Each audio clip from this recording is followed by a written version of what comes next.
Namaste and hello. Welcome to yet another episode of The Light Within.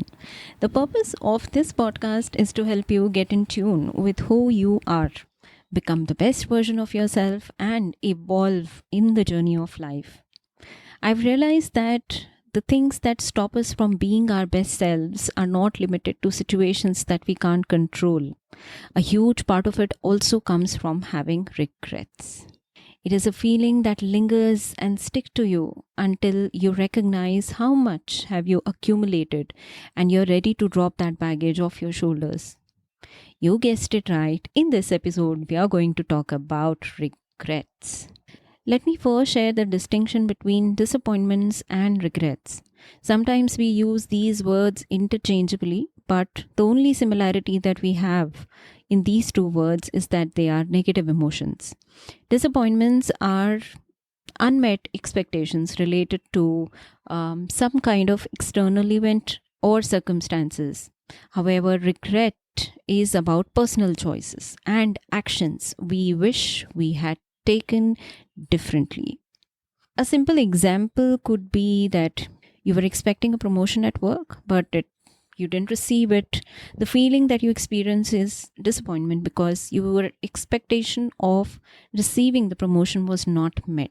Now, in the other example, you choose to leave a stable job for a new opportunity, maybe with a startup, but that doesn't work out as expected. Looking back, you regret you took that call. You wish that you had made a better decision that time. That is regret. Regrets are feelings that keep coming back to us because we fail to stay in the present moment and we are not able to make peace what we did at that time. It is hard to train ourselves to stay in the present moment. It takes a lot because our minds are wired to stay in the past. When you sit in the silence and the memories from the past come to haunt you, especially situations where you had a choice to do something better, it is not an easy place to be. As we spend our days making ends meet, we don't even realize how much of our energy is tied to things of past. These energy cords that we have allowed to be tied to things of the past have over time become so strong that it is going to take a conscious effort to release all of that energy. To simplify, let's just understand the kind of regrets we hold on to. Some of the common regrets that all of us have may be ending a relationship impulsively, saying hurtful things in anger, quitting a stable job without a plan, making poor investment choices, and engaging in conflict or fights on purpose, overeating and hurting a friend or family member through words or action. Missing out opportunity, this is a big one. Missing out opportunities, not pursuing our passions and dreams, etc. Also failing, I think one more common regret that we have is failing to apologize or make amends. I know you can relate to one or more of the regrets that I've mentioned earlier. There are some common ones for all of us, whether you're a single parent, someone desperate to find a job, you're a student, or you're sitting in a board of a company. Honestly, having regrets is part of being human. However, when regrets start to rule and hamper our progress is when we need to shake ourselves and find the core of the problem. So let us break it down a little so you have a fair idea where to look and lighten yourself. Regrets come from not building a healthy relationship with self. This is top of my list. Regrets in relationship are among the most common and deeply felt because they involve our connections with others, which is the core of our well-being. Often when we talk about relationships, we think that there's another person on the other side, but there's one more important relationship which is which is, I think, the most important relationship which we have in our lives, which is the relationship with ourselves. We forget about this and we think that relationships are only about the other person. In fact, in my view, if you invest in creating a healthy relationship with yourself, you will be able to externalize that energy in your relationship with others. It always starts from inside out. Spirituality teaches us that we need to work on ourselves first because we are the universe, we are the source. But we don't believe it because external forces are so strong that they divert our minds. We keep thinking about what someone else did or said, creating a lot of chaos in our minds. The relationship with oneself is the core to everything. Other relationships are just a projection of that energy that we hold within. And that energy comes from how we think about ourselves overall. How we process the world is based on how we think about ourselves. So when you feel good within, everything outside becomes better. On the other hand, there could be celebrations happening outside, yet you feel doomed. Why is that? Because you cannot associate with the happiness and peace outside if internally you're not at peace. The question then is that how do you do it? How do you build a strong relationship with yourself? In my opinion, think of the beliefs that you hold about yourself and life in general. There could be negative beliefs that you might be holding on to, which might be dictating your behavior and decisions without even your conscious awareness, leading to disappointments or regrets. Some of the examples could be I am too late to switch careers, or I'm not good enough, skilled enough, brave enough, bold enough. And so on and so forth. Take a pen and paper and list down everything that comes to your mind. I recommend you do it early morning when your mind is fresh. Break down the mental barriers that you've created for yourself and attack them one by one. This is self-work and you need not have any validation from anyone. Shake yourself off of everything negative in your system and replace it with what you want to see yourself as. These could be affirmations that you remind yourself, or it could be a deep healing journey by approaching a therapist or someone in that capacity to help you heal. There is no shame in taking help from other people who know the subject better than you, but first accept that you could be the one in your way. Working on oneself is a constant, continuous journey. You will keep accumulating stuff that is not healthy and you will have to keep dropping it off. Cleaning your subconscious is core to your well-being, and when you do it on a regular basis with a conscious effort, you will notice that things on the outside will start to improve. Most of our regrets come because of our own inactions and holding on to beliefs that do not serve us. The second biggest reason for having regrets in our life is because we're not investing in self. Neglecting your own personal growth and well-being can impact your relationship with the outside world negatively. This can manifest as regrets about not pursuing your passions, neglecting self-care, or failing to address personal issues that affect your relationships. Raise your hand if you have ever decided to read a book and then crawled to page 10 in a month's time or more. How much money have you invested or rather lost in gym membership? How about looking at the list of New Year resolutions that you kicked off with enthusiasm in the first 10 days of last year before the energy fizzled out? I'm sure there are so many of us who have done one or more of these things, right? Life is short. You blink and it is gone. Before we are out of our slumber, the most productive years of our lives are already gone. And what is left? Regrets. This is true for so many of us. Look at the list of 30 under 30, 40 under 40. There's a reason why they've not started a 50 under 50 category, isn't it? My personal opinion aside, the point is that self is all that we have.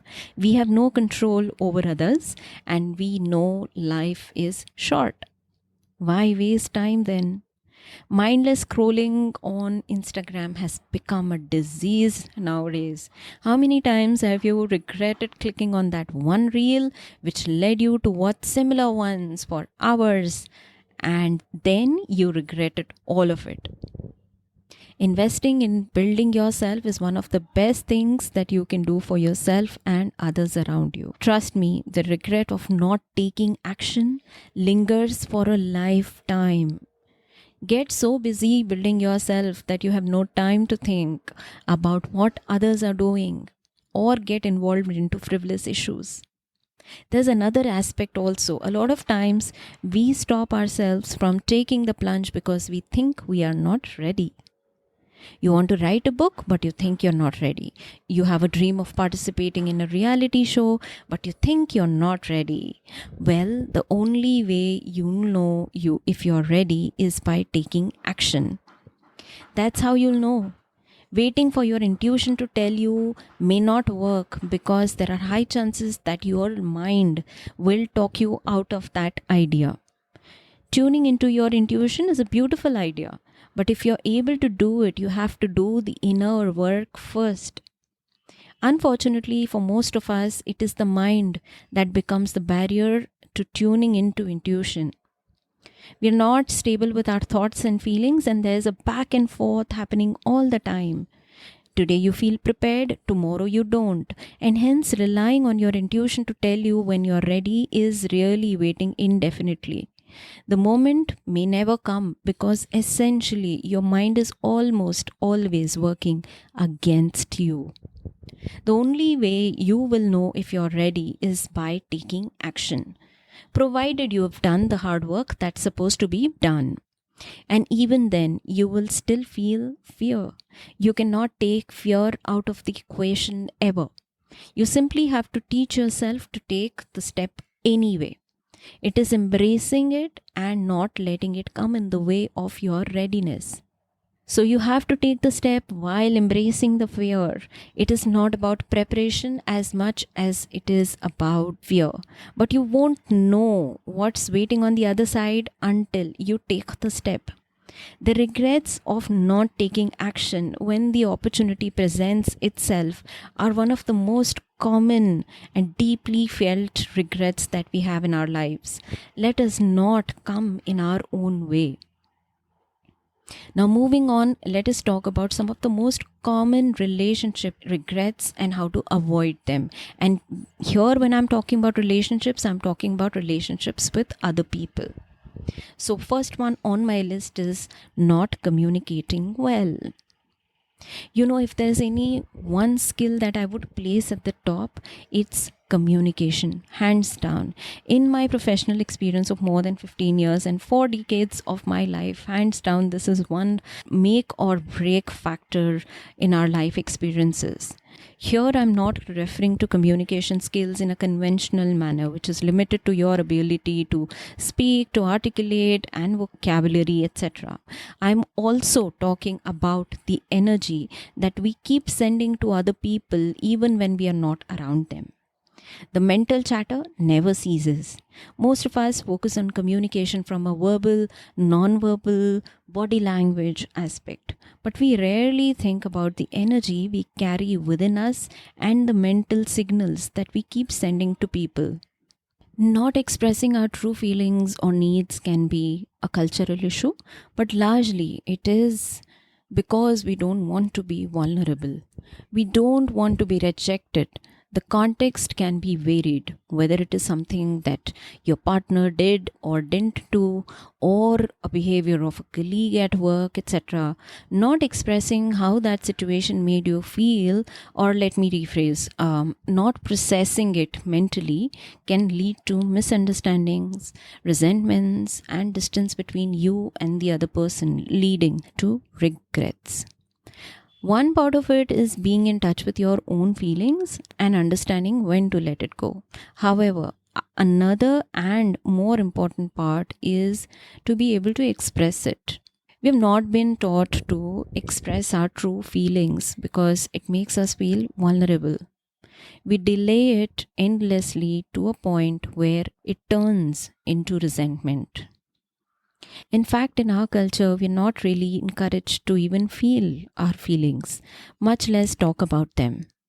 We simply keep dumping them into our subconscious. In order to save a few moments of comfort, we avoid it to the extent that creates a much longer loop of suffering for all the people who are involved. Communication is one of the most important pillars of a relationship, and a huge pile of regrets in our lives has been caused due to miscommunication. See for yourself what you said, how the other person heard it, what they said, and how you interpreted it. Evaluate this in the physical sense, and also think about how many times you said something sweet to someone but literally went on abusing them in your mind. Next time when you met them, there was an eerie silence, and you wondered why that happened. It happened because the communication did happen. There was an energy exchange, and now it is a part of your regret story because the relationship you had with that person has tanked.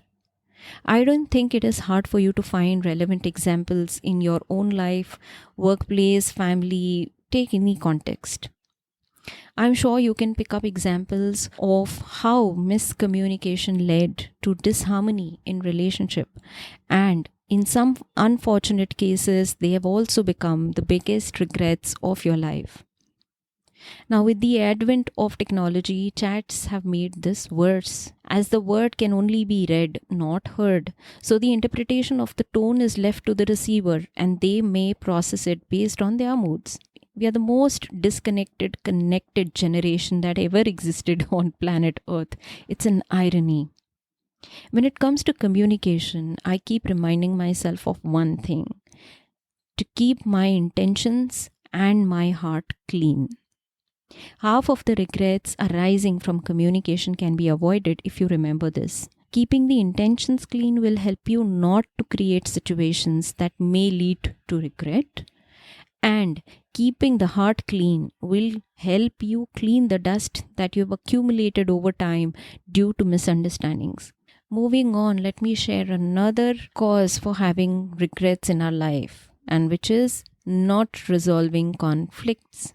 When it comes to dealing with regrets in life, a significant chunk of it comes from how we deal with conflicts. Harmony is all that we seek. However, part of being human is to be our own selves, and which means that we cannot agree with everybody on everything. The problem arises when we start taking a difference of opinion as an attack on ourselves. There's a beautiful book by Michael Ruse called The Four Agreements. The book talks about self sabotaging beliefs that rob us of our peace and add to the list of regrets. Out of the four agreements that the author talks about, two which are relevant to the subject are: do not take anything personally and do not make assumptions. The primary reason for conflict is our habit of making assumptions and taking things personally. On top of it, when something unpleasant happens, we do not want to confront it. We want to be right, and resolving comes last on our list. We have become experts in avoiding or sweeping the conflicts under the rug, which leads to unresolved issues and lingering resentments. Harmony is something that every human being desires. However, sometimes we take it too far. In order to maintain temporary harmony, we agree to things we don't want to do. I'm sure you have examples. We say things that sound great on the outside but are loaded with resentments on the inside. There can be another extreme where you just don't care and you force people to agree with you. A lot of us have not learned to gracefully disagree, and on top of it, we load it with baggage that we are carrying with us, making the matters worse. Let us remind ourselves that it is okay to disagree. People are going to have different opinion and choices, and that is okay. I will not be the one to attack and convert a disagreement into a conflict. Every individual has their own baggages, and hence their way of processing the world is going to be different. As a society, we've not learned to disagree with grace, and so we keep pushing our views and opinions as if they are the ultimate truth. In relationships, this causes discord, especially if one agrees to avoid conflict but internally breeds resentment. In my view, it's better to face the situation even if it is unpleasant and be done with it. Do it with pure intent. I'm not saying get into a fight, get into an argument, etc. If you keep the intent or the end goal right in your heart, people who are meant to be in your life will remain and rest will fall off, and it is okay. At the end of the day, you will not put yourself and others through long suffering. Harmony does not mean to be nice all the time and at all costs. It means believing in divine dance. It means to be true to yourself and act with good intentions and goodness in your heart, with good intentions for everybody who's involved. If it leads to people walking away from you, so be it. But delaying it or simply acting like everything is okay or pushing it under the rug is only going to add to the list of regrets. Caught in the rut of life, we stop ourselves from doing things that make us feel more alive. How ironic is that? Anything at hobby level is okay. I'm not talking about it. But if you really want to make an impact in the world, and by world, I don't mean the 7 billion population, positively impacting just one life is enough. But then regrets are the chains attached to our minds, pulling us down without our active awareness. Today, spend some time to evaluate whether you're spending too much time thinking about what you could have done differently in the past. Whatever it is, personal, professional, can you put a stop to it and start afresh? As I mentioned earlier, if you need to heal from deeper wounds or scars that someone has left on your heart, go for healing. Look for experts who can help you come out of that state. But don't add to the list of regrets by not taking action which can lead you to become your best self. Look at the aspects you can work on to bring out your best self, one day at a time. So that's it for this episode. I have thoroughly enjoyed the conversation with you. I hope this podcast adds value to your life, and I look forward to hearing from you. Help me understand how I can help you better. Help me understand if there's anything that we can do better in this podcast. I look forward to your feedback and hearing from you all the time. Thank you so much for listening to me. I have thoroughly enjoyed this conversation. I will see you in the next episode of The Light Within. May your soul be illuminated with the light within. I will see you in the next episode of The Light Within.